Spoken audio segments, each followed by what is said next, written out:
Okay, Patrick, tell us a bit more about this atheism thing. Yeah, Patrick, tell us. Certainly, yes. Well, you see, in ancient times, people like you invented stories about various gods creating the earth and mankind because you lacked the scientific knowledge necessary to understand the origins of the universe. But in my day, thanks to scientific progress, we do understand these things, and so it's no longer necessary for us to fool ourselves into thinking that some silly God created us. But what about all that stuff that defies scientific explanation? Isn't that evidence of God's existence? Yeah, riddle us that, Patrick. Stuff like what? Well, how about the multitude of miracles in the Bible, chief among them the resurrection of our Lord Jesus? Oh, you sweet little simpletons, people don't rise from the dead.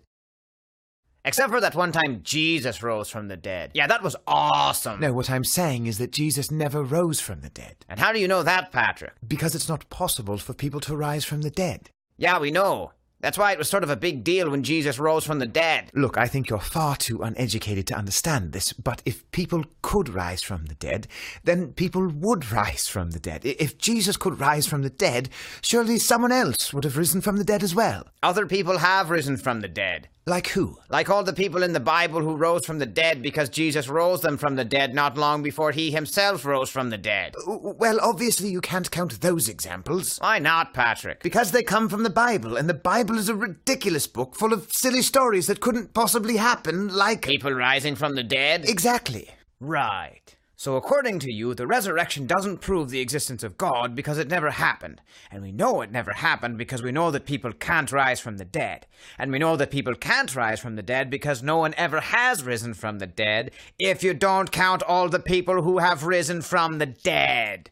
I think I'm onto your little trick here, Patrick. Yeah, you're a sneaky little secularist, Patrick. So your strategy for proving the non-existence of God is to systematically rule out every piece of evidence for the existence of God solely because that evidence could be used to prove the existence of God. What a perfectly reasonable use of the scientific method, Patrick. Yeah, we'd love to see you employ this strategy in the laboratory, Patrick. Hey, Conall, I just proved that there's no such thing as barium. And how'd you do that, Donall? By throwing out all the samples of barium. I'm surprised more defense attorneys don't attempt this in the courtroom. Ladies and gentlemen of the jury, I have conclusively proven to you that my client is innocent, as long as you ignore the murder weapon, his confession, and the 400 witnesses who saw him stab that guy in the face. Look, clearly you're not enlightened enough to understand what I mean, really. So I may not be a scientist, Patrick. I may not possess your superior intellect and education. I may even be a superstitious Neanderthal who thinks that thunder is what happens when God yells at leprechauns. I think it's the result of a shockwave in the air due to the sudden thermal expansion of plasma in the lightning channel, but that's because I'm stupid.